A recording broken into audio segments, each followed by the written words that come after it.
The students of Class 1A make up the population of Gracefield House. Their parents or relatives sent them here in order for hero training, and were told that their children were in safe hands. Large walls surround the house from the rest of society, so the children are uninformed of the outside world. However, this is not much of an issue for them, as life in a hero training field house is great. Their teacher, All for One, has taken care of them their entire lives.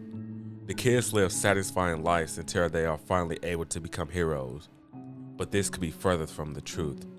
Upon being taken from the Gracefield house, the children are put into a lab where All for One stands. The child then is knocked down and placed into a bed, where the procedure to remove their quirk takes place. Following the removal of their quirk, they are disposed of. Why hasn't this been stopped, you may ask? Because the facility's security is world class, and its location is almost impossible to find.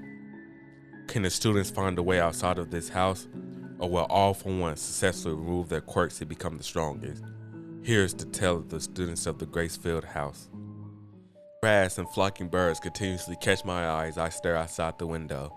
It's almost time for my quirk course, my least favorite part of the day. Since I am quirkless, Shigaraki Sensei makes me attend these classes alone. Matter of fact, I spend most of the rest of the day alone as well. I know of all the kids in the house only by studying them as the days pass. I have a notebook which holds information on all of my peers, with information such as quirks, fighting styles, height, weight, and more. Since I was a child, my goal has always been to become a hero who saves those in need, similar to my role model, All Might. See, All Might is the only clue I have of the outside world. I once read a book about him and how heroic he is in society, which is how I want to be. Though it seems I have become lost in thought, as Shigaraki Sensei's calls finally hits my ears. Hearing him call my name reminded me that I had a question today regarding All Might, but I'll explain in my next journal entry, as I have to go now. Deku closes his journal and gets off his bed to see what All for One wants. As he puts his hand against the doorknob, he stops as he hears two voices coming from behind the door.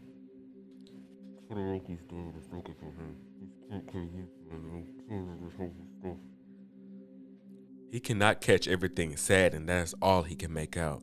His first thought is that Todoroki completed his hero courses and will finally become a hero, but the line about his quirk and father confuses him. Before he can think hard about it, the door swings open, knocking Deku on the ground. The person who opened the door was someone who Deku had seen around before. All for One referred to as a Nomu, which was a lab-created figure who did tasks for him. Deku's heart stops as he stares right into the eyes of the Nomu. Its expression doesn't change, but Deku could tell he was in deep trouble. He tries to stand up and make it seem as if he just got there, but Nomu grabs him by his shirt and tosses him into the room. All for One's face is mostly distorted, so Deku can barely tell if he's mad or not. Deku never knew why this was the case, but he assumed it happened while he was fighting a villain. "Tell the truth, what did you hear?" said All for One. He remained in his chair, with his voice not changing to a serious tone. Deku staggered to his feet and began to speak. I'm sorry, Shigaraki Sensei. I only heard something about Todoroki leaving today. If that's the case, then I'm sad to see him go." He is barely able to get the sentence out from being so scared. All for One laughed, then stood up, which caused Deku to jump. He puts his hands on Deku's shoulder and comforts him. "I can tell you aren't lying, Midoriya. Though listening on others' conversation is very nice. But I cannot blame you. I was the one who called you here in the first place." He takes his hand off Deku's shoulder and sits back down. "I called you here with some very exciting news. You can join the other students' quirk studies. It seems that you still haven't been able to develop a quirk, but we believe that your intelligence can help the other students with the progression." Upon hearing this, Deku's eyes filled with tears. He is excited that he is finally able to join the other students after years of only watching them work. Though, excitement is not all that he is feeling, as he also feels sad. Without a quirk of his own, it would be very tough to become a hero. "Thank you very much, Shigaraki Sensei. I will do my very best," said Deku as he bowed his head and ran to the door. He was impatient to meet everyone. All for One watches as Deku excitedly runs out the room. Besides helping with their training, he had another reason for why he sent Deku with them. He was learning too much. Being alone all day allowed Deku to always be in his thoughts, which caused him to be suspicious of many things that went on. All for One noticed this and decided to finally let Deku work with the other students.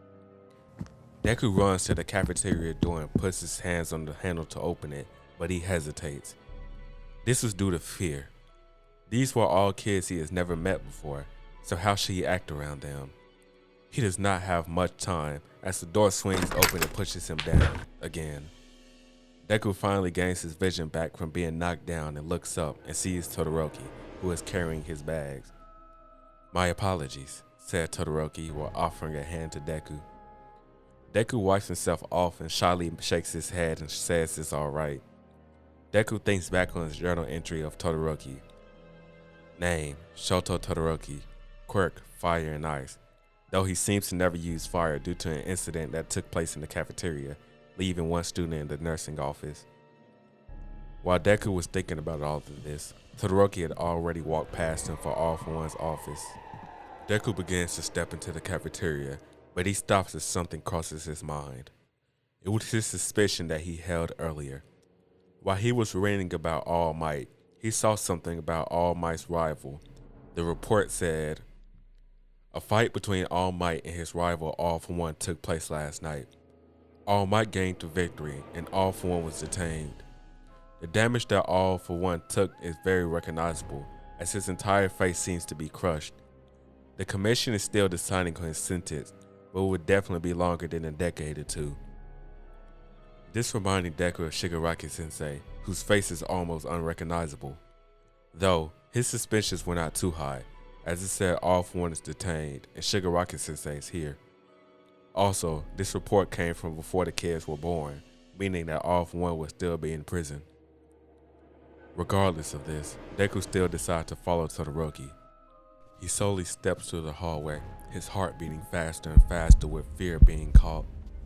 He sees Todoroki step out of All For One's room, with All For One falling right behind him. It seems All For One was trying to converse with Todoroki, but he just traded back small sentences and put his head back down. Upon reaching the doors, All For One turns around and looks around, seeming to be checking that nobody's following them. Luckily, Deku was hiding behind a table at this point, out of All For One's sight. After hearing the door close, Deku slowly walks over to the door and waits for them to gain distance, then opens it. He sees All For One and Todoroki walking towards the large building that the children were told to stay away from. "Does this lead to the outside world?" Deku questions in a small whisper to himself.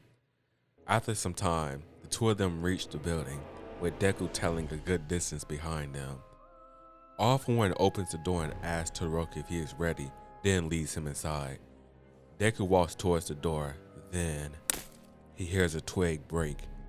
However, it was not coming from below his feet, rather it came from beside him. He quickly hides, thinking that someone is nearby guarding the place. Though as he looks, he does not see anyone close to the area. Deku begins to think that all of this is a bad idea. Maybe he was just going crazy and nothing was going on over here. Maybe none of this was worth it at all, and he thinks about turning around. However, he feels a hand wrap around his body and cover his mouth. Though this is not the weirdest thing about this situation, as the hand itself is invisible. Deku's heart stops for fear, but he soon realizes that this is one of the students in the field house, Toru Hagakure. "Don't be scared, Izuku. My name is Toru Hagakure, and I am a student. Due to my quirk, I have always been able to freely go around the house, which is how I know about you. I knew you were going to come here today from clues from your journal, so I decided to come too. I've heard a lot about this facility from listening in on conversations from Shigaraki Sensei. Though I did not have time to explain it all to you, there is one thing I must say. We must save Todoroki." Deku was not as surprised as he expected he would after hearing these words. The actions and words of All For One were questionable from the beginning. All Deku needed was confirmation. "Since I've been keeping an eye on you for years, I'm aware that you don't have a quirk, Midoriya, so stay back and keep watch while I see what I can do for now," stated Hagakure. Deku was hesitant to let her go in alone, but her invisibility quirk gives her a great advantage over All For One. Hagakure turns around to enter the door that Todoroki and All For One just entered. She showed up to the doors hours before All For One and Deku, as she already could predict what his plan was. She slowly opens up the door and arrives inside of a room. This room looks nothing like the rest of the field house, as it was full of technology that she has never seen before. Her invisibility quirk does not work on outside layers, so she was shivering from the cold air that was connecting to her bare skin. While she was distracted by the cold nature of this room, she could hear a voice coming from behind her cover. Tell the truth, what's really going on around here, Shigaraki-sensei? There's no reason for a hero school to be so secluded from the rest of the world, and how'd you construct that nomu that guards this place? It was Todoroki, and he's interrogating All for One. Hagakure has a clear view of what's occurring, as she does not need cover since she's invisible. My, quite feisty today, aren't we, Shoto? Though, I'm sorry to say that I have no clue what you're talking about. Todoroki twitches as he hears his statement, then activates his fire quirk as a threat. Since there was no students here, he was not afraid of burning everything up. He doesn't shoot it, rather he holds a flame inside of his hand. While this is occurring, Deku is still outside the door waiting on Hagakure's signal. He worries about her and Todoroki's safety and thinks about going against her wishes and entering. As he gets closer to the door, he hears the roars of Todoroki's flames. Todoroki never uses his flames. What's going on in there? If something's wrong, I have to save Todoroki, but what can I do? I don't have a quirk, and even Hagakure's quirk are limited there in combat. Deku thinks to himself. He thinks for some time, and finally comes up with an idea. Back inside, and Todoroki faces off against his teacher, All for One. No matter what questions he asks, All for One responds as if he's oblivious. He's finally had enough and throws a fireball at him. The fire connects and scorches All for One's body, is what Todoroki thought. But once the smoke clears, he sees that All for One was just standing there. It would seem that he activated his quirk at the moment of impact and blocked the incoming attack using his strengthened arm. Oh my, I haven't had to bring this out in years. Good job, Shoto. As soon as he finishes his sentence, All for One suddenly disappears. Todoroki looks all around him, then suddenly a punch connects with his back. He is knocked across the room and slams into the wall, causing him to spit out blood. All for One takes a look down his arm and says, "Well done, Shoto. I was right to choose to take your quirk next." All for One slowly approaches Todoroki with his hand out, prepared to end this fight. As a last resort, Todoroki shoots a block of ice at All for One, which he easily deflected. As he got closer and closer, suddenly, a pile of dirt swarms his eyes and blinds him for many seconds. During this time, Todoroki looks and sees Deku, who picks him up and runs for the door. "Hurry up and get out. I will find a way to distract Shigaraki-sensei." Todoroki heard a voice coming out from in front of the door, yet nobody was there. Deku dragged his feet with Todoroki on his back, using only grit alone to make it out of the room. Deku finds the hole he found prior to this and laid Todoroki in there and waited on Hagakure, who jumped in soon later and closed the hatch. All the students were breathing heavily, with Todoroki barely conscious. "I'm so glad that worked, Midoriya. How'd you even come up with a plan this quick?" asked Hagakure. "Well, it took some time, but I was able to construct a 50-50 plan, but luckily it worked." The plan what Deku was talking about began once Hagakure entered the room alongside All for One and Todoroki. He waited until Hagakure entered, then decided to go against her wishes, which were to stay still. He went to the door and peeked inside, and saw that All for One's back was to the door, meaning he couldn't see what was happening behind him. Deku went back outside and decided that the only way to accomplish this mission was to make All for One think Todoroki escaped on his own. If he had seen Deku or Hagakure, he would know that they know of his evil schemes, meaning they can never return to the house and alert everyone. Upon many years of studying, Deku noticed that the student's quirk had many other uses other than fighting. Todoroki's quirk may have been a great damage and staggering attack, but it also made a lot of noise. A noise distraction works great with Hagakure's quirk, as her invisibility does not stop her footsteps from being heard. Deku then grabbed a pile of dirt off the ground, but noticed something while he was digging: a hatch. He opened it up and saw that under the ground was a room that looked like having been used for years. It was dark, but it seemed that there was wood that could be used as torches. This was perfect, as this plan would lead to All for One knowing Todoroki was alive. Therefore, this could be used as a hiding spot for Todoroki and all the other kids that Deku needed to save. He left the hatch room and walked back into the other room and quietly called over Hagakure. She was angry that he had come inside against her wishes, but still listened to his plan. I'm going to somehow signal to Todoroki to activate his ice quirk to cause a lot of noise. While this happens, use this dirt to throw it into Shigaraki Sensei's eyes, then hurry and leave. There's a hatch outside that I left a pile of sticks over, so hide in there. I will find a way to get Todoroki out of here. Now that the plan had worked, 3 students were walking through the tunnel, using a small flame for Todoroki to see around. He was heavily damaged, but could walk on his arm now to not strain Deku's back. After minutes of walking with no clue where they were going, Hagakure caught the boys' attention to show them something. There's another hatch above them which leads to another room. Hagakure suggests that she goes in first in case someone was in there, and Deku allows this. She rises up and peeks through, seeing nothing at first look. She enters the mysterious room and turns on a light, which illuminates the room.